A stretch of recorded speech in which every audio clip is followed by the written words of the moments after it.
A Operação Lava Jato, em palavras leigas, é um Bom, é uma operação que começou tentando apurar A Operação Lava Jato, pô, é complexo responder em um minuto, né? A Operação Lava Jato não precisa de apresentações. Se você vive no Brasil, você sabe que este é o caso maior e mais midiático de operação da Polícia Federal da nossa história. E de fato, os resultados das primeiras fases da Operação Lava Jato trouxeram à tona tudo aquilo que vimos no primeiro episódio. A problemática relação entre Estado, burocracia e elite financeira do país são as raízes do chamado capitalismo brasileiro. O jogo construído é fato histórico, independente de natureza partidária ou institucional. É além de estrutural, é estruturante da política brasileira desses tempos imemoriais, como podemos ver no episódio 1. Essa hierarquia de podres poderes e pontos sem nós revelou-se em parte e ganhou nome. Sétima fase da Operação Lava Jato. Que a Lava Jato é uma das... Nova fase da Operação Lava Jato. Operação Lava Jato, que teve como... A Lava Jato e o combate à corrupção passaram a fazer parte dos noticiários brasileiros. E estas pessoas começaram a aparecer na mídia mais do que deveriam até. Isso não aconteceu do nada, é claro. Uma série histórica de políticas públicas em favor da ação transparente do judiciário, em conjunto com as polícias federais, vinham acontecendo desde 2003. Durante os governos Lula e Dilma, foram criados diversos mecanismos de controle e investigação, como a Controladoria Geral da União, em 2003, ou a ENCLA, a Estratégia Nacional de Combate à Corrupção e Lavagem de Dinheiro, por iniciativa do Ministério da Justiça. Em 2010, Lula sancionou a Lei da Ficha Limpa e manteve a preservação da independência do Ministério Público Federal. Em 2013, pressionada pelas jornadas de junho, Dilma propõe um pacote anticorrupção, que, entre tantas propostas, sanciona a polêmica Lei das Organizações Criminosas, que, apesar de muito criticada, sistematiza um instrumento jurídico fundamental na condução das forças-tarefa: a delação premiada. Nós temos de investigar e punir. Isto não significa que eu tenho de quebrar as empresas. Depois, a ainda presidente Dilma emitiu um decreto que daria mais independência à PGR, ao MP e à PF. E toda essa força permitiu que os órgãos públicos descobrissem problemas sérios na Petrobras. Mas como em todas as décadas, a história da corrupção é sempre complexa. Mesmo porque esse tipo de relação não se restringe ao capitalismo brasileiro e encontra eco em diversos países com história de identidade nacional parecida com a nossa. Clave del caso Odebrecht en Colombia. A la empresa Odebrecht en México. Del caso OAS en Chile. Llegado nuevos datos desde Uruguay sobre la operatoria de Lava Jato en la Argentina. Se va a investigar la trama de sobornos de Odebrecht en Bolivia. Va a partir de un informe... Veamos la situación más macro, porque Perú ha sido sin duda de los países más afectados por la lista de corrupción de Odebrecht. Por isso, se equivocam aqueles que, mesmo na melhor das intenções, condenam 100% a Lava Jato. Por um lado, depois de investigar para esse documentário, ficou inegável para mim que a operação atingiu certas camadas da elite empresarial e políticas que antes eram intocáveis no país. Ver esquemas que começaram na ditadura militar tendo prisões decretadas realmente é um marco inédito, ainda que essas prisões tenham acordos bem duvidosos, porque por outro lado, também é inegável que existem equívocos a se observar na condução das investigações, no vazamento seletivo de notícias e no uso político da mídia pelo judiciário, que podem comprometer toda a legalidade da operação. O mecanismo Lava Jato gerou uma guerra de todos contra todos no Brasil, e o que era para ser um esforço de Estado no combate à corrupção, reforçado pelos novos instrumentos de controle, pode ter ganhado tanta força política num sistema que é de justiça, que muitos pontos sem nó começam a aparecer. Dallagnol diz: caros, conversei com o Fux mais uma vez hoje. Reservado, é claro. O ministro Fux disse quase espontaneamente que o ministro Theory fez queda de braço com o Moro e viu que se queimou e que o tom da resposta do Moro depois foi ótimo. Moro respondeu: excelente, e diz em inglês: em Fux nós confiamos. E Dallagnol termina escrevendo kkk, o que significa risadas na linguagem da internet. Kkk, kkk, kkk. O papel de um historiador é, entre tantos, compreender e não julgar, olhando para as fontes históricas, para esses fios sem explicação, para essas veias abertas na América Latina, entendendo o que está além da superfície. Ao invés de olhar para o ponto sem nó, o historiador se esforça na descoberta da origem dos nós, do mecanismo criador do nó, para só então desatá-lo. Esse é um exercício muito difícil de empreender, enquanto os processos ainda se desenrolam no presente. Então, é só a partir do esforço de afastar-se do presente para tratar dos últimos anos como documento histórico, é que começaremos a superar as narrativas de marketing, de panfleto político ou do senso comum de um fato histórico. Para isso, escolhi uma linha de análise para iniciar nossa investigação. É a delação do diretor Paulo Roberto Costa e os seus problemas. Sim, eu poderia ter começado pela delação da família Odebrecht, dos Camargo Correia, da OAS, da Toyo Setal ou dos doleiros envolvidos, que os problemas estranhos também seriam múltiplos. E não é possível em um só documentário abarcar todas as magnitudes das pontas soltas da Lava Jato. Mesmo porque a delação de Paulo Roberto já abre linhas e reflexões para 4 episódios. Por que Paulo Roberto Costa mudou sua delação? Qual o impacto dos 3% na política brasileira? E a qual interesse serviu a nova política da Petrobras? Será então que a Petrobras seria vítima de algo maior que ela? A partir de agora, se você quiser, vale pegar a caneta, papel ou bloco de notas para anotar as ligações, porque vamos longe. Serão muitos nomes, personagens e problemas, e essa será a nossa tarefa nos episódios 2 e 3 dessa série, que só foi possível graças à parceria com a Sindipetro, os trabalhadores do petróleo, e também o seu apoio assinando o financiamento coletivo no Catarse e que me permitiu essa pesquisa. Lembrando que todos os nomes e teses citados ao longo desse documentário são de fonte pública, jurídica, e todo o material você encontra no comentário fixado aqui embaixo. E ao contrário do primeiro episódio, onde uma linha do tempo linear foi construída, a partir de agora daremos saltos históricos, indo e voltando entre atos e seus desdobramentos para, enfim, fio a fio, entender tudo até a última ponta. Boa viagem!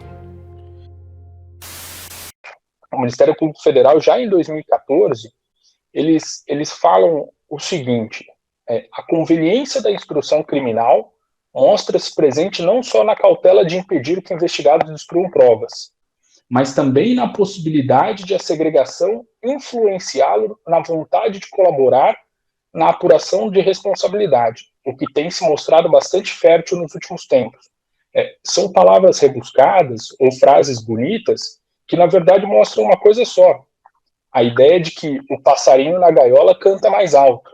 Então, a ideia do Ministério Público aqui nada mais é do que dizer: olha, nós vamos prender e prender para que a pessoa delate. Em outros tempos, no Estado Democrático, o nome disso é tortura, né? Estamos em agosto de 2014, e alguns meses após a sua prisão, o diretor Paulo Roberto Costa ainda negava fazer delação premiada. Até aquele momento, ela era mal vista pelos empresários e funcionários de alto escalão público, por se tratar de um instrumento novo e pouco conhecimento jurídico de todos. Paulo Roberto apelou até o último momento para fugir da sua delação e chegou até atitudes radicais de desespero e que no final acabaram o prejudicando ainda mais. A primeira vez que a PF chegou ao apartamento da família de Paulo Roberto, na Barra da Tijuca, foi de surpresa e sem saber que já estava sendo rastreado pela polícia há muito tempo. Paulo Roberto usou seu telefone pessoal e ordenou que familiares fossem ao seu escritório e destruíssem computadores e documentos rapidamente. Os policiais não sabiam de tais documentos e não estavam atrás deles.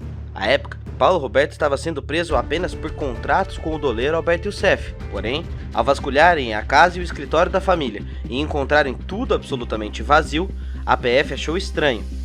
E ao rastrear os telefonemas dados por Paulo Roberto no dia da surpresa, cruzando com imagens feitas por câmeras internas de segurança, foram identificados que os familiares, 2 filhas e genros de Paulo Roberto, estariam dando sumiço em provas.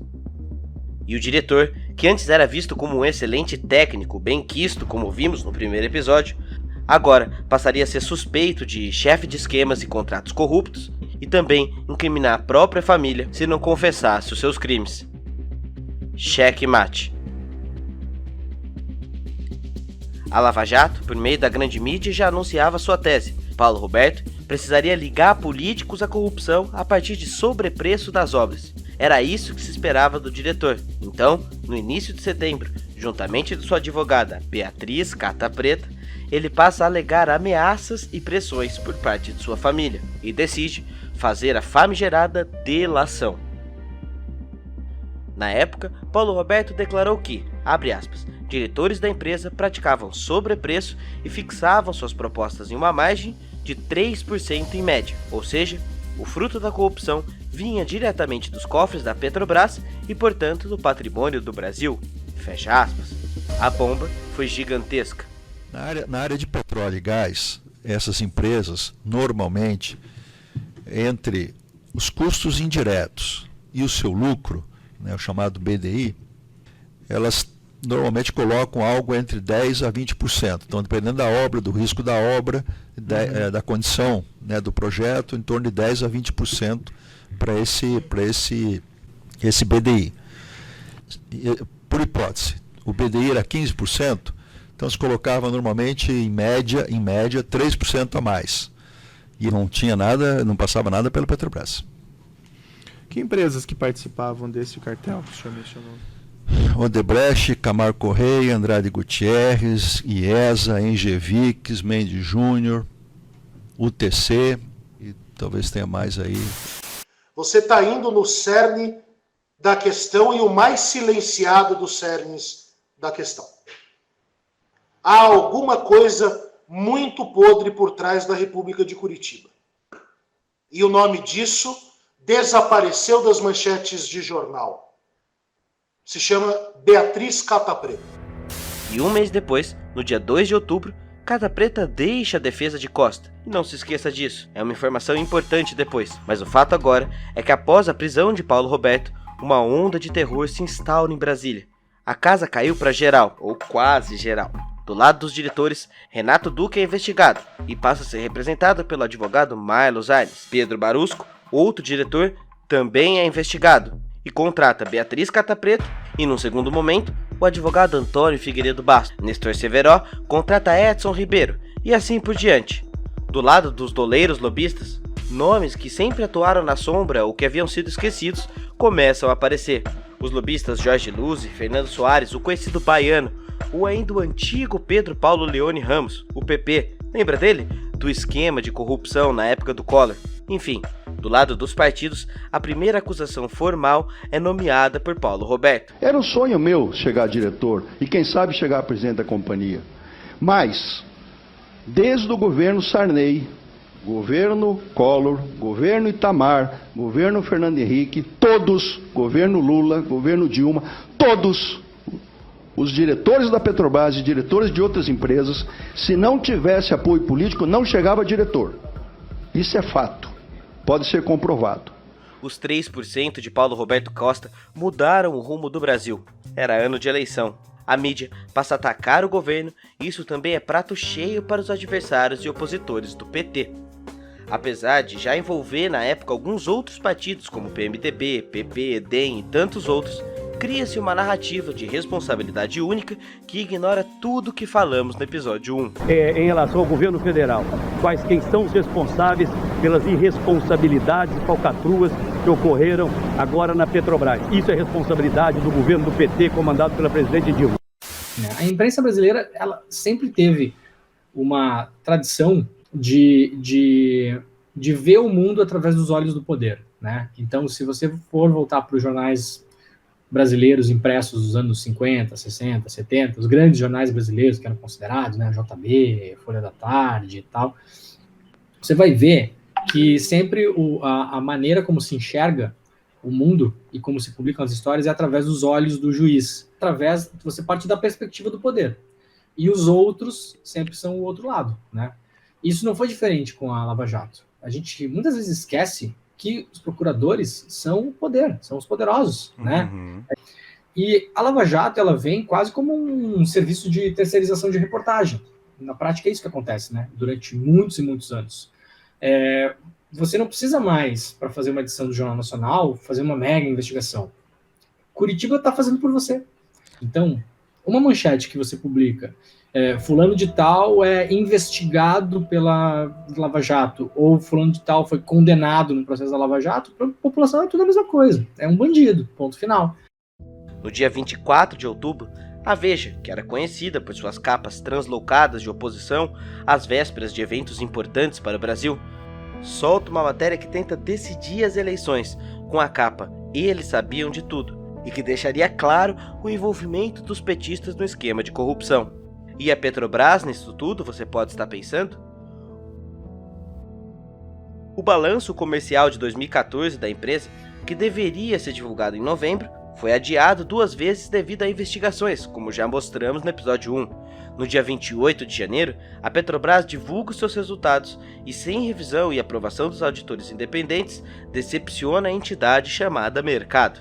As ações desabam e a Petrobras passa a sofrer processos movidos por investidores no Brasil e nos Estados Unidos, e que falaremos mais à frente. No Brasil, a ação contra a presidente Graça Foster leva a sua renúncia ao cargo de presidente, junto com outros diretores da estatal. Isso porque seu nome era envolvido diretamente nas denúncias de corrupção daquela que na época era ex-gerente de abastecimento da Petrobras, Venina Velosa da Fonseca. No entanto, Venina não apresentou provas, segundo o próprio Deltan Dallagnol. Mas até ali, o estrago já estava desenhado e as falsas acusações de Venina demitiram Graça Foster e assumiu em seu lugar Aldemir Bendini, com uma missão dificílima: traçar a nova estratégia da empresa após os escândalos do 3% e, teoricamente, salvá-la da corrupção. A gente pode sim continuar e vamos continuar nesse trabalho de captação de linhas mais atrativas para a empresa, reperfilando a dívida da empresa, nosso maior desafio, né? A estratégia de Bendini foi a mais conservadora possível. Temendo novas delações ou escândalos, a empresa considerou verdadeira a delação de Paulo Roberto e os 3%, e declarou que a Petrobras teve perda de 6,2 bilhões com corrupção, e que isso justificaria, portanto, a privatização da empresa e uma política de desinvestimentos, mudando a política de preço dos seus produtos. Mais uma vez, o assunto privatização, estatização, intervenção ou concorrência internacional volta à tona. Então, meus caros, se isso aí fosse uma empresa privada, com certeza uma corrupção desse nível jamais existiria. Precisa falar uma verdade aqui: o mercado privado brasileiro é extremamente ineficiente, é extremamente engessado, tem práticas de gestão, em sua imensa maioria, muito arcaicas, e acaba também se valendo, pelo menos os agentes mais poderosos, de barreiras regulamentares que, por vezes, esses agentes se reúnem em lobbies muito poderosos para criar. No dia 9 de novembro, o Financial Times anuncia que a Petrobras ia ser investigada nos Estados Unidos. Segundo a reportagem, os 3% eram relatados como dinheiro destinado para a compra de políticos, motivando um processo de ação coletiva para cobrir os prejuízos dos compradores da ação, o que nos Estados Unidos é chamado de Class Action. E há inclusive um mercado muito grande de pessoas que vivem de comprar ação de empresa com problemas para ganhar multas depois. São chamados fundos abutres. Em 12 de novembro, o Washington Street Journal destaca que a peça final do acordo judicial com a Class Action é baseada nos 3% que evidenciavam um cartel entre empreiteiras, partidos e Petrobras. Em 30 de janeiro de 2015, o jornal O Tempo, repercutindo notícia da Folha de São Paulo, coloca que a Petrobras consultou o Ministério Público sobre a veracidade dos 3%. Algumas dúvidas começam a pairar sobre essa delação. Os advogados da construtora OAS pedem para que uma perícia contábil seja feita nos contratos, para que prove-se os 3%.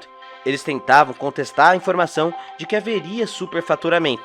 Em fevereiro, as notícias mostram que Moro não autorizou a perícia dos contratos, dizendo que eles seriam irrelevantes, porque a certeza da veracidade das relações de Paulo Roberto era segura. Pronto.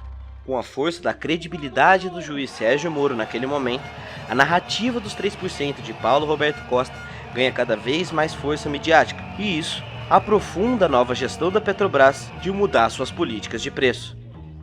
Os desinvestimentos e a importação em detrimento à autossuficiência do país foi intensa e reproduzido por todos os atuais presidentes da empresa até hoje. Pedro Parente, presidente do governo na época de Temer, afirmava que os desinvestimentos eram importantes iniciativas no processo de recuperação financeira da Petrobras.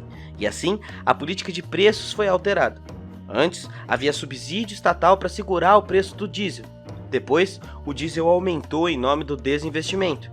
Para efeitos de comparação, entre 2011 e 2014, o diesel nacional oscilou entre 0,88 e uma vez o preço do mercado internacional. Com essa nova política, entre 2016 e 2018, essa oscilação chegou a 1,67% mais caro que o mercado internacional. Perdendo o mercado, a Petrobras teve que exportar mais ao invés de refinar nas próprias refinarias, o que gerou ociosidade, demissão de trabalhadores e aumento do mercado internacional aqui no país. Segundo dados da AEPET, a Associação de Engenheiros de Petróleo da empresa, as perdas chegaram a 1/4 da capacidade da empresa e a exportação disparou, enquanto a importação bateu recorde. E não é à toa, portanto, que em 2018 tivemos a greve dos caminhoneiros. Algo que ainda é muito vivo na nossa memória, não é? A greve de caminhoneiros contra o aumento do diesel entrou no segundo dia e vai continuar. O protesto já afeta os setores de transportes e de alimentos no país. Você lembrava que o motivo era o aumento do preço do diesel? Pronto, o fio de Paulo Roberto Costa e os 3% te ajudam a entender essa história. E quem ganhou com essa zona toda, afinal, você já imagina. Veremos isso mais à frente, portanto. Mas por hora, é preciso lembrar que ainda hoje, o atual presidente da Petrobras na gestão Bolsonaro, Roberto Castelo Branco, declarou que o desinvestimento na Petrobras será ainda mais agressivo durante sua gestão. E até o lançamento desse documentário em setembro de 2020, já foram realizados cortes de desinvestimento no total de 15 bilhões e dezenas de demissões em massa e fechamentos de fábricas ou subsidiárias da Petrobras pelo país. E milhares de pessoas hoje em dia estão prejudicadas sem ter tido sequer qualquer intervenção para as práticas criminosas no âmbito dessas empresas. Quando você pensa, por exemplo, em um diretor de uma construtora que foi preso, que foi punido em determinado grau, porque praticou um ato de corrupção, porque lavou dinheiro, porque integrou uma organização criminosa, você consegue entender que o direito penal ele tem um caráter personalista e aquela pessoa está respondendo pelos crimes que cometeu.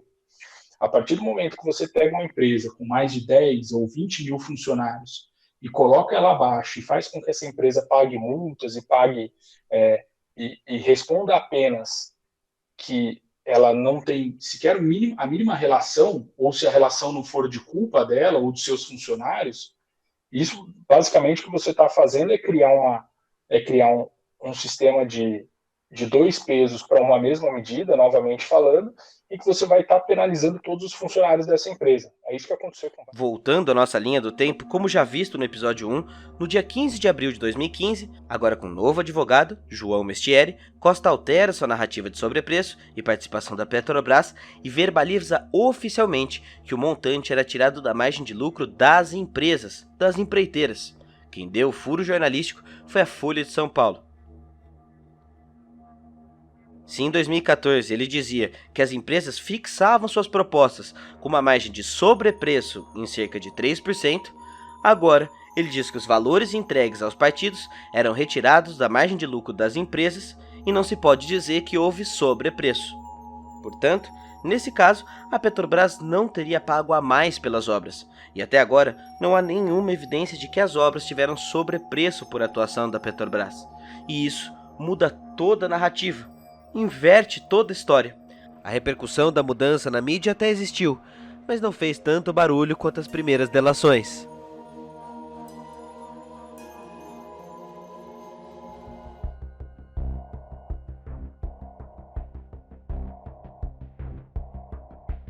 A gente tem uma situação estabelecida na qual as pessoas passam a usar o poder judiciário não como garantidor, não como tutelador, mas como arma de guerra, efetivamente, e usam de todos os expedientes possíveis até conseguir algum juiz que tenha uma boa vontade maior e que comece a efetivamente acatar aqueles pedidos que são feitos contra aqueles que são tidos como adversários do sistema. Mas, e daí que Costa mentiu? O que isso muda? Bem, primeiro que o acordo deveria ser imediatamente anulado. Um delator, como todos que prestam depoimentos à justiça, está em juízo, ou no popular, jurando de dedinhos. Ou seja, se compromete a estar falando a verdade, sendo este, inclusive, o preço da sua delação. Agora vamos pensar. Paulo Roberto Costa já mudou a sua versão diversas vezes durante o processo, e não apenas nos 3%, como por exemplo, no caso onde envolveu a família no seu escritório, sabe? Em uma das delações, Costa afirmava ter pedido a sua filha para esconder R$100 mil. Depois, mudou e disse que esse valor era de R$50 mil. Então fica a pergunta, qual versão de Paulo Roberto é a verdadeira? Calma, isso não quer dizer, e nem próximo disso, que as empreiteiras ou políticos não possam ter cometido crimes. Mas o fato é que, neste caso em específico, a tese central do Ministério Público tem como seu principal pilar de formação o cartel com a participação ativa da Petrobras a partir dos 3%, e que agora não existiriam mais. Mas não é só isso. Se o depoimento de Costa cai, não existe mais base para a class action americana, e nem base para qualquer multa aos fundos abutres dos Estados Unidos. O processo americano só aconteceu em cima das delações de envolvimento da própria Petrobras como ré, e se voltarmos para a ação em si, veremos que todo o processo foi baseado na ideia de superfaturamento de 3%, como podemos ver que até a revista Veja noticiou na época. Em junho de 2015, o juiz americano do processo negou uma defesa da Petrobras e caminhou com o processo. Na peça final, o juiz argumentou com uma reportagem que aconteceu antes do novo depoimento de Paulo Roberto Costa. E aí, é claro, em 2018, a Petrobras perdeu a ação da class action e decidiu fazer um acordo de R$10 bilhões. E apesar de ter deixado claro que o seu acordo judicial não constitui reconhecimento de culpa ou de práticas de atos irregulares, perdemos R$10 bilhões para a justiça americana, e isso ainda vai dar muito problema. Guarde essa informação. Voltemos então para nossa linha do tempo e para nossa pergunta central. Por que Paulo Roberto Costa mudou sua delação? Para entender isso, uma boa pista é debruçar na linha de advogados de defesa, suas estratégias e suas artimanhas com delações. E se tem um começo obscuro raiz para entender esse caso todo, essa linha começa com a jovem advogada Beatriz Catapreta e uma série de coincidências estranhas entre as entranhas da Lava Jato. Intitulada pela grande mídia como especialista em delações premiadas, Catapreta se destacou na Lava Jato ao fechar 9 dos 19 acordos iniciais da operação. Entre eles, Júlio Camargo e Augusto Mendonça, da Toyo Setal, o ex-gerente de serviços da Petrobras, Pedro Barusco, e, é claro, o ex-diretor de abastecimento, Paulo Roberto Costa, a esposa dele, as 2 filhas e os 2 genros. Este fato, por si só, já é de se questionar, e seus críticos assim o faziam. Pegar um pacote de delação em um mesmo caso, com interesses conflitantes, é eticamente estranho, não é? Além disso, seus críticos à época pontuavam que, por ser um negócio muito lucrativo, os advogados poderiam criar indústrias de delação. Beatriz, por exemplo, teria arrecadado algo em torno de 25 até 45 milhões durante seus trabalhos com as delações premiadas. E por isso, muitos estudiosos de delação afirmam que trabalhar com esse pacote abriria brechas para arranjo de depoimento, arquitetando a narrativa que convinha a seus clientes, já que eram tantos e poderiam inclusive não se anular entre si. Beatriz se defendia à época via Facebook em sua página pessoal. A força de tantos acordos, no entanto, fazia da advogada uma espécie de membro honorário da primeira parte da Lava Jato, que teria, segundo o jornalista Reinaldo Azevedo, 4 frentes: Polícia Federal, Ministério Público e a figura de Deltan Dallagnol, o juiz Sérgio Moro e também Beatriz Catapreta, na figura central dos advogados privilegiados. Muitos começam a notar certa estratégia no manejo de Beatriz. Sua missão era fechar a primeira etapa dos acordos de delação, a que preço custasse. Depois, abandonava os casos e seus clientes na segunda etapa, coincidentemente, alteravam o teor dos seus depoimentos. Assim como Paulo Roberto, outros delatores também mudaram seus depoimentos ao longo da investigação, como Augusto Mendonça, da Toyo Setal, o primeiro empresário do setor de petróleo a se tornar delator da Lava Jato, mudou seu depoimento 2 vezes. Durante o período Beatriz Catapreta, ele negava pagamentos a alguns políticos e acusava os diretores da Petrobras como culpados da corrupção. Quando mudou a delação, isentou os diretores Barusco e Duque e admitiu que ele mesmo ficou com parte da propina. O outro, Júlio Camargo, também da Toyo Setal, num primeiro momento, preservava também os políticos e depois decidiu mudar seu testemunho e delatar vários. Entre eles, afirmou ter pago 5 milhões de propinas ao deputado Eduardo Cunha, presidente da Câmara. Então, vejamos. Todos esses delatores ou mentiram na primeira delação ou enganaram a advogada Beatriz Catapreta. Eduardo Cunha, que sempre agiu na linha da imoralidade, decide convocar a Beatriz para dar explicações sobre a origem de seus honorários, o que de fato é absurdo, porque relativiza o direito de defesa e, pressionada pela CPI, uma reviravolta. De repente, Beatriz Catapreta abandona o escritório e todos os seus clientes e muda-se para Miami. Todos começam a suspeitar de seus atos e, para abafar as mais diversas teorias, Catapreta convoca uma entrevista ao Jornal Nacional onde faz revelações delicadas. Apesar de negar a fuga e sem citar Eduardo Cunha, Catapreta afirma que passou a sofrer intimidação depois que o empresário Júlio Camargo, que ela defendia, mudou o teor da sua delação. Indagada sobre quais eram os autores das ameaças, Catapreta apenas respondeu: que a senhora enxerga tão claramente hoje? Vem dos integrantes da CPI, daqueles que votaram a favor da minha convocação. Além disso, Beatriz decide abandonar a carreira. Eu decidi encerrar minha carreira na advocacia. Eu fechei o escritório. É mesmo? Sim. A advogada que era indicada pelo Ministério Público Federal para fazer delações. Existem diversas reportagens indicando relações, não sei se de um marido ou algum companheiro de Beatriz Catapreta com integrantes da Força Tarefa ou do próprio Sérgio Moro. Ela praticou a delação premiada vendendo-se como especialista e gerou crias. Demais advogados, principalmente de Curitiba, que hoje estão muito em evidência, que inclusive já foram delatados. É aquela história, um dia a banana come o macaco. Que foram delatados por maus feitos. Como que uma advogada era indicada? Ou seja, qual é a situação? O réu, o acusado, o investigado falou para o procurador da República ou para o delegado da Polícia Federal? Por quê? Como é que ele chegou lá sem advogado?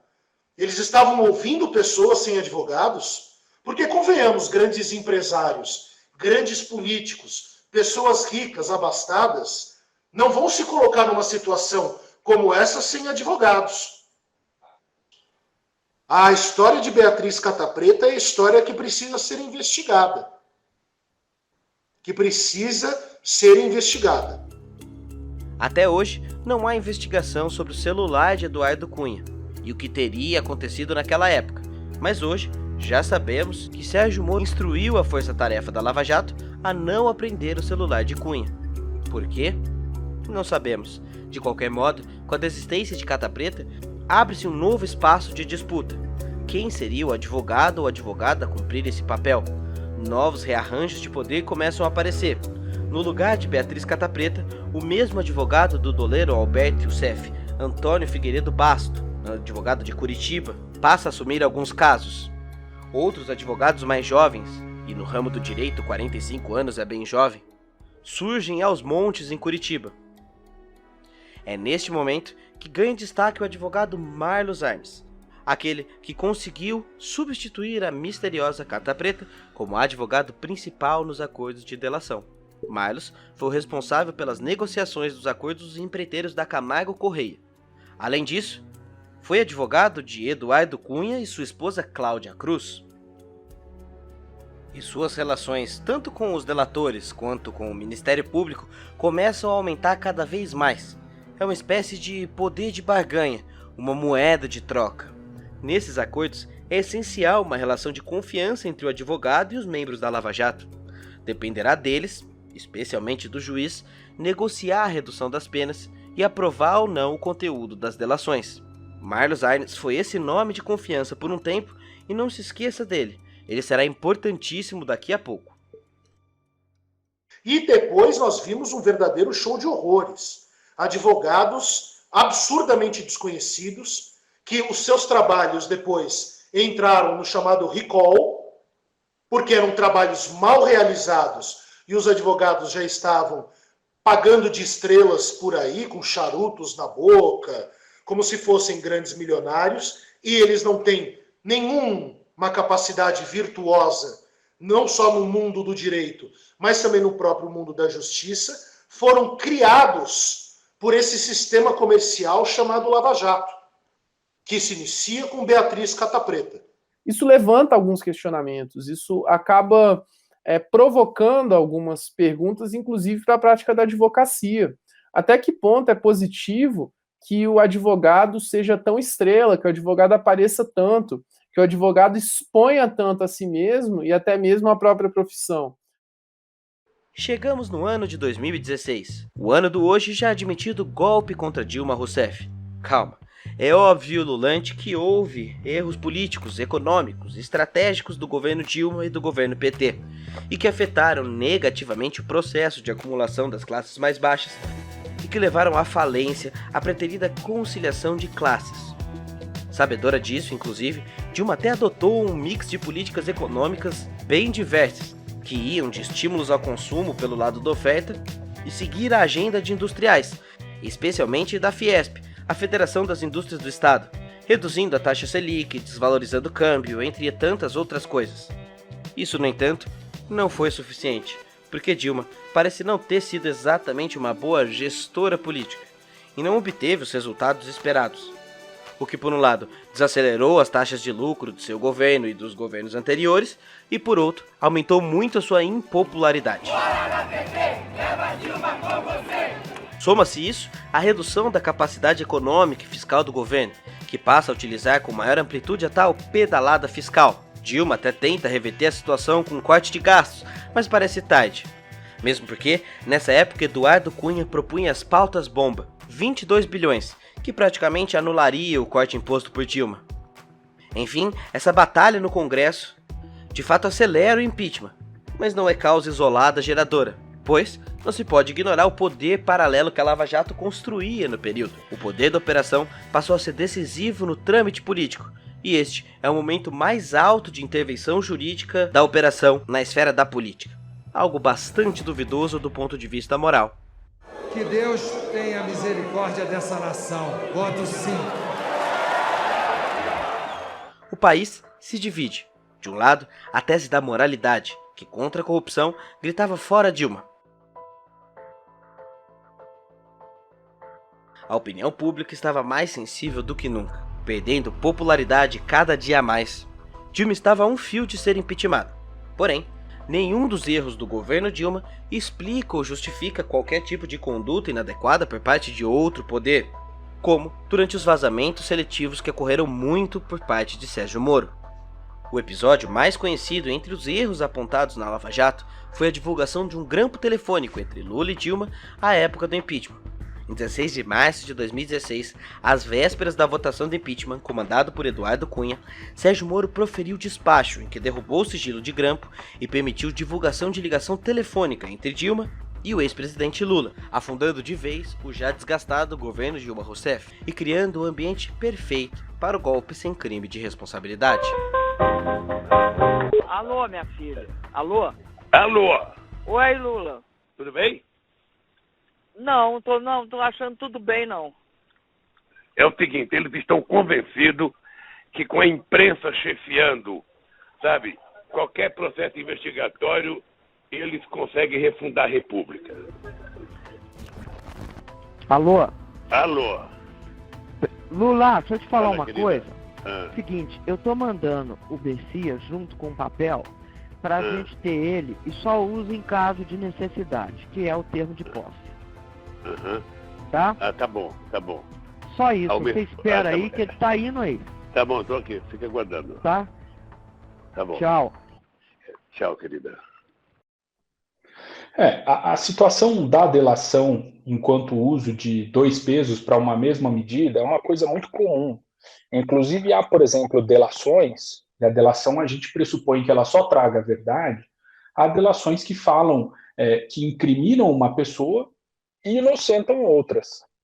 E muitas vezes o Ministério Público usa a delação para incriminar uma pessoa e esquece que essa mesma delação pode ser usada para absolver No entanto, outras. ao conferir os diálogos, vemos que a operação tinha em mãos 22 áudios de Luiz Inácio Lula da Silva, mas usou apenas um deles para interferir na política. Moro dizia que os áudios não eram de interesse público, mas hoje sabemos que esses áudios incluíam conversa do político com outros políticos, inclusive com o vice Michel Temer, e que Lula estaria fazendo política, em conformidade com a narrativa petista à época. E o que fez nada tem a ver com a Lava Jato. A Polícia Federal deflagrou hoje a 24ª fase da Operação Lava Jato. O ex-presidente Luiz Inácio Lula da Silva foi levado pelos agentes para prestar depoimento na chamada condução coercitiva. Em abril de 2016, apenas 13 dias antes de Temer assumir interinamente a presidência, a Lava Jato recebeu uma série de documentos relativos a uma delação premiada que poderiam levar a uma investigação contra o então vice-presidente. Entretanto, os procuradores de Curitiba afirmaram que as declarações não seriam de, abre aspas, interesse público da época, seja lá o que isso queira dizer. Hoje, entusiastas do movimento da época, como o PSDBista Luiz Nunes, que fez parte ativa do governo, já admitem que a Lava Jato manipulou o impeachment de Dilma, e o próprio Michel Temer já naturalizou a expressão de golpe como um fato da nossa história. Já não é uma questão de opinião ou questão partidária. A primeira coisa que eu quero dizer é o seguinte, é refutar essa questão do golpe. Né? Uma ocasião, ele foi me procurar, isso era umas 2 horas da tarde mais ou menos, dizendo, olha, hoje eu vou arquivar todos os pedidos de impeachment da presidente, porque, e eram 10 ou 12 pedidos, né? Porque prometeram-me, ele estava lá no Conselho de Ética, prometeram-me os 3 votos do PT no Conselho de Ética. Foi bem, no dia seguinte eu vejo logo o noticiário dizendo que o presidente do partido, do PT, naturalmente, e os 3 membros do PT se insurgiam contra aquela fala e votariam contra. Quando foi 3 horas da tarde, mais ou menos, Fábio, sério, ele me ligou dizendo, olha, tudo aquilo que eu disse não vale, porque agora eu vou chamar a imprensa e vou dar início ao processo de impedimento. Então veja que coisa curiosa, se o PT tivesse votado nele naquela comissão de ética, é muito provável que a senhora presidente continuasse, e quando eu conto isso, eu conto também o que é que eu fiz. Eu vim logo para São Paulo. Você sabe que eu passei praticamente 4 semanas aqui em São Paulo e só voltei 3 dias antes, ou 4 dias antes, da Câmara dos Deputados votar essa matéria, porque senão também ficaria mal para mim. Então, primeiro ponto é este, eu jamais apoiei ou fiz desempenho pelo golpe. Aliás, muito recentemente, e esse telefonema do ex-presidente Lula revela exata e precisamente que eu não era, digamos, adepto do golpe, apenas fui, digamos assim, assumi a presidência da República. Depois do afastamento de Dilma, a classe empresarial, a elite financeira, o sistema político e a grande imprensa abriam caminho livre para um governo pró-mercado. Acreditavam que a economia se recuperaria e o caminho estaria pronto para Michel Temer imprimir sua missão antipovo. Passar as não populares reformas trabalhistas, teto de gastos, venda da Petrobras, reforma da Previdência e tantas outras. E tem alguém mais antipopular e menos carismático do que Temer para fazer valer essas propostas? O resto dava-se um jeito de segurar, em nome da reforma do país. Qualquer coisa mesmo. Logo no primeiro mês da presidência interina, Temer e seu séquito mais próximo sentiram logo o primeiro revés do Judiciário e do Ministério Público, que pediram prisão de parte expressiva da cúpula e do núcleo mais duro do PMDB, Cunha, Calheiros, Romero Jucá e o ex-presidente José Sarney, sob a acusação de tentar obstruir a Lava Jato na época do áudio de estancar a sangria. O ministro Teori Zavascki negou os pedidos da PGR e, mesmo com denúncias vindo de todos os lados, o presidente Michel conseguia se manter no cargo com votações do parlamento e usando inclusive de pedaladas fiscais em ações semelhantes àquelas que tinham sido consideradas crimes por sua antecessora. O terreno livre rendeu frutos no primeiro momento, focada na devolução de favores ao empresariado que esteve ao lado de Temer no impeachment. As reformas pró-mercado parecia que iam passar. Na área da Petrobras, a venda de ativos e redução de investimentos que já tinham começado ao longo do governo Dilma ganham força com Temer.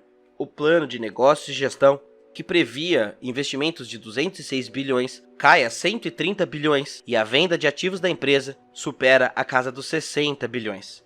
A Petrobras passa a ser especulada para ser vendida a preço de banana. Além, é claro, do caso Serra Chevron que vimos no primeiro episódio. Você lembra das informações vazadas pelo Wikileaks que asseguravam que o senador José Serra havia prometido às petroleiras dos Estados Unidos que acabaria com a lei do pré-sal? Então, assim que Temer inaugura seu período interino, Serra é escolhido para ser o ministro das Relações Exteriores e começa a cumprir a promessa feita às petroleiras. Uma proposta de sua autoria para derrubar a obrigatoriedade da Petrobras na exploração das camadas do pré-sal é aprovada no Senado.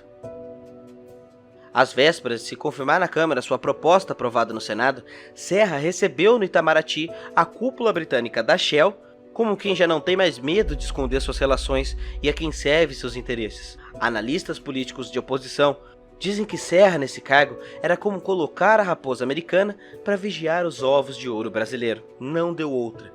A Lei 4567 de 2016, ou conhecida Lei da Partilha, é aprovada. E 2 anos depois, após o início da crise gerada pela queda do preço do petróleo e pelo esquema de corrupção descoberto pela Lava Jato, Temer sanciona a lei de entrada internacional no mercado do petróleo do país, sob argumento de que a Petrobras não teria condições de bancar os investimentos necessários devido aos escândalos de corrupção. As históricas estrangeiras Chevron, junto da Shell, Exxon, BP, começam a arrematar áreas do pré-sal a partir de 2018 e sim, eles conseguiram reverter a lei do pré-sal.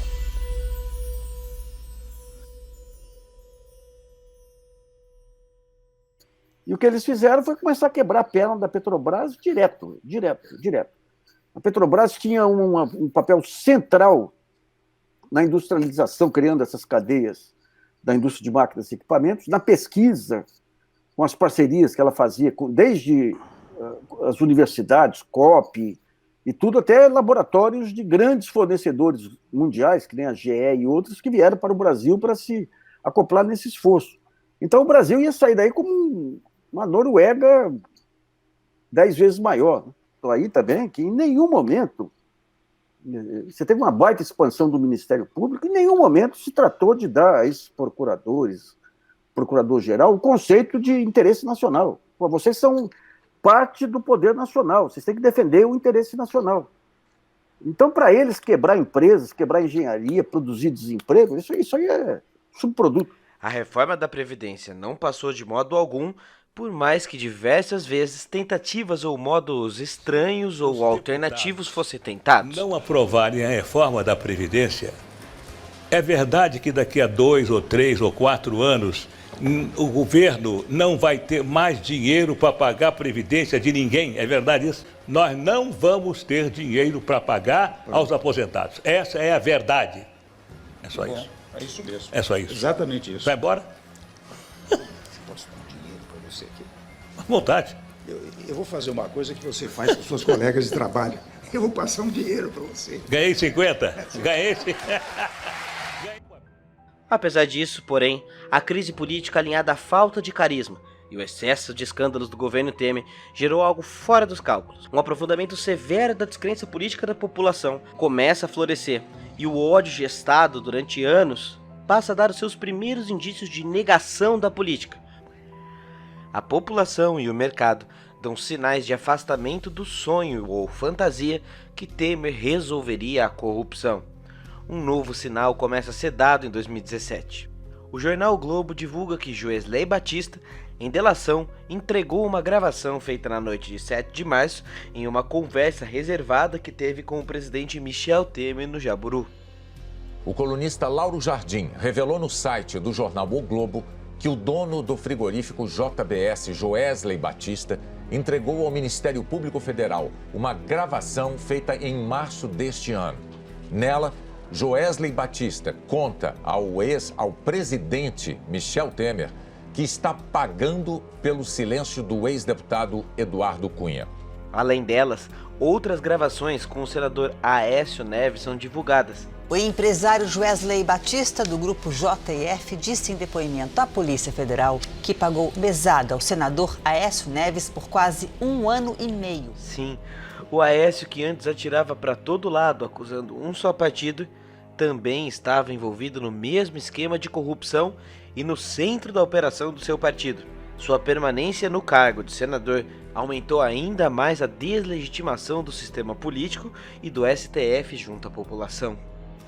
A sensação de guerra de todos contra todos onde atores e classes desconfiam de si a todo tempo e têm interesses meramente estratégicos, parece imperar no país. O centro das decisões parece estar em constante disputa entre o Executivo e a Operação Lava Jato. O poder que a Lava Jato tem na mão hoje não consiste das coisas que a Lava Jato tornou públicas. Consiste das coisas que a Lava Jato tem só para si, que eu chamo de vazamento legalizado. Você controla a torneira, entendeu? Você vai abrindo a torneira conforme os seus interesses políticos, seus interesses midiáticos, apenas isso. Você tem lá uma caixa d'água de 5 mil litros de documentos que estão sob sigilo, de investigações sigilosas, de procedimentos sigilosos, e você, conforme a sua conveniência, você vai lá e abre um pouquinho para contar a história que você quer contar. Você esconde a maior parte e mostra só um pedaço, né? E você combina isso com as pessoas para as quais você quer divulgar 1 milhão de vezes, né? Então, esse é o grande problema, essa é a grande questão. Você só escolhe o que vazar no meio dos procedimentos e você vai contando uma história pública. Só que essa história pública, ela é parcial, porque vários elementos você mantém sob sigilo, elementos, inclusive, que poderiam contradizer a própria história que você está tentando contar em público, né? Então essa é a grande questão. O vazamento, ele funciona... Esse jogo de ataques e contra-ataques não é à toa. A capacidade de parar o Brasil estava sob controle da Lava Jato, da grande imprensa. O discurso antissistêmico, antipolítica e pró-Lava Jato começaram a se misturar em uma só coisa. E algo como um partido lavajatista começa a nascer, como uma espécie de poder paralelo que se concretiza a partir do uso da instabilidade como instrumento de poder. Um poder constituído sob a falsa promessa de que a Lava Jato é a única responsável por salvar o país. Em outras palavras, em nome da corrupção valeria tudo. E um novo patamar é alcançado. Uma espécie de messianismo jurídico, uma salvação por meio do judiciário. Confusão, divisão da opinião pública, simplificação e seletividade. Isso fez com que a operação ganhasse status de milagrosa junto à população, e qualquer crítica ou observação de problemas era tratado como defesa de bandido ou do mal. E isso vai acontecer inclusive nesse episódio. Quer apostar? Se você não acredita nessa estratégia, é só voltarmos para o artigo de 2004 escrito pelo próprio juiz Sérgio Moro, a respeito da Operação Mãos Limpas na Itália. Todos os grandes abusos cometidos por Sérgio Moro na Lava Jato são confessados por ele num artigo para a Folha de São Paulo, anos antes de deflagrada a Operação Lava Jato. Ele confessa que iria praticar ilegalidades na primeira oportunidade que surgisse. Essa não é uma crítica ao juiz Sérgio Moro. Eu tive no meio da Lava Jato uma boa relação com ele. A questão não é essa. A questão é que hoje discute-se se ele cometeu as ilegalidades X, Y e Z. Mas ele confessou mais de década antes que iria praticar, porque era o método que ele estudava das mãos limpas. Vazamento para os meios de comunicação gera instabilidade e deslegitimação política, aumenta o poder e moeda de troca do judiciário, e novos vazamentos e instabilidades políticas podem ser assegurados. Após o efeito Joesley, ficou claro que o uso da instabilidade como instrumento de poder é muito eficaz e poderoso. Quer ver só um exemplo? Lembra da delação que eu citei que havia sido rejeitado 13 dias antes de Temer assumir o poder em 2016 porque não trazia o interesse público de Curitiba? Agora, a mesma peça jurídica foi utilizada pelos procuradores da Lava Jato do Rio para prender Michel Temer. Será que era isso que o interesse público da época queria dizer?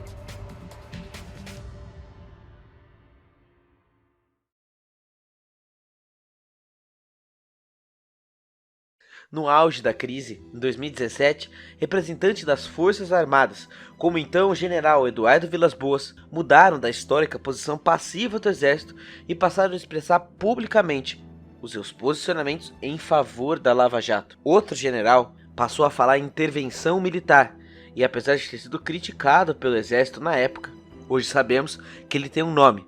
Até chegar o momento em que ou as instituições solucionam o problema político, né? Ou então nós teremos que impor isso. Então, no presente momento, o que é que nós vislumbramos? Né? Os poderes terão que buscar a solução. Se não conseguirem, né, chegará a hora que nós teremos que impor uma solução. E essa imposição, ela não será fácil, né? Ela trará problemas. Podem ter certeza disso aí. Hamilton Mourão, mais conhecido como o nosso vice-presidente. Aparentemente, a estratégia funcionou. A ultrapolítica chega a seu ponto máximo, a militarização da política, onde o debate é substituído pela guerra, onde o outro não é mais discordante, mas inimigo. Portanto, não basta vencê-lo, mas eliminá-lo. Vamos fuzilar a petralhada aqui do Acre! O Sérgio Moro, construído como herói, que dizia se orgulhar de não falar fora dos autos, foi virando cada dia mais político e menos técnico, até que em 2019, Moro ganha o seu grande presente e sobe a ministro da Justiça no governo Bolsonaro. Depois de anos negando comprometimento ideológico e uso do lawfare quando se aplica a lei como arma de guerra com o propósito de impor mudanças de governo ou instalar chefes de Estado comprometidos com o seu projeto, Moro, mesmo que jure não ter intenções, cede a tentações do poder e manda um recado claro. Ou não é no mínimo estranho ser coroado como ministro depois de ter sido juiz da grande operação que facilitou a vitória do presidente Jair Bolsonaro. Um juiz em Curitiba pouco pode fazer a respeito dessas políticas gerais. Mas no governo federal, a história pode ser diferente. Nós não sabíamos ainda que Sérgio Moro era um projeto pessoal de poder. Eu nunca imaginei, honestamente, ele sempre me pareceu um juiz muito sério. Eu nunca imaginei que ele iria largar a tranquilidade, a perenidade da função de magistrado, que é a mais honrada que eu conheço quando exercida dentro dos preceitos da magistratura, para se tornar um ministro da Justiça. Para muitos analistas, não é possível analisar todos os componentes da Lava Jato sem olhar para suas relações com os Estados Unidos. Isso não é o mesmo que dizer que há um cérebro comandando a Lava Jato fora do país ou alguma conspiração determinística americana, mas sim que ocorreram convergências de interesse econômico entre os países. As negociações da operação com outros países acabaram expondo outras fraturas da Lava Jato, formas de articulação, estratégias de controle e entre muitas estranhas histórias. Uma das mais importantes vem sendo o caso Rodrigo Tacla Duran. Você conhece?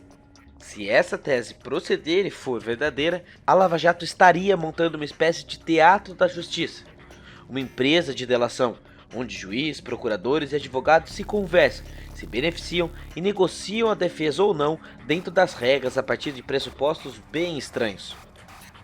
Os erros ou histórias estranhas da Lava Jato voltam a aparecer. Indústria da delação, indústria do compliance, caso Marlos Arnes, Lava Jato e FBI. Ainda faltam muitas pontas e respostas confusas nesse nó. Deixa seu like, inscrição, assine esse canal para continuar vendo esse tipo de documentário. E até a próxima terça às 19 horas, em Lava Jato, entre quatro paredes. A coisa que eu vi ali que mais me chamou a atenção, que estava bem no começo mesmo, assim, e tal, a gente já tinha publicado algumas matérias e tal, mas foi a que eu vi, assim, a gente já tinha publicado umas coisas e, claro, já tinha visto, pô, esse cara passaram do limite, isso aqui não pode fazer, isso aqui é absurdo, isso aqui tem interesse público e tal, mas chegou numa coisa que eu realmente, sabe, acho que eu cheguei a olhar pro lado na época e comentar com alguém, assim, eu falei, cara, não pode ser. Tipo, não pode ser. Esses caras não têm a menor noção do que eles estão fazendo, sabe?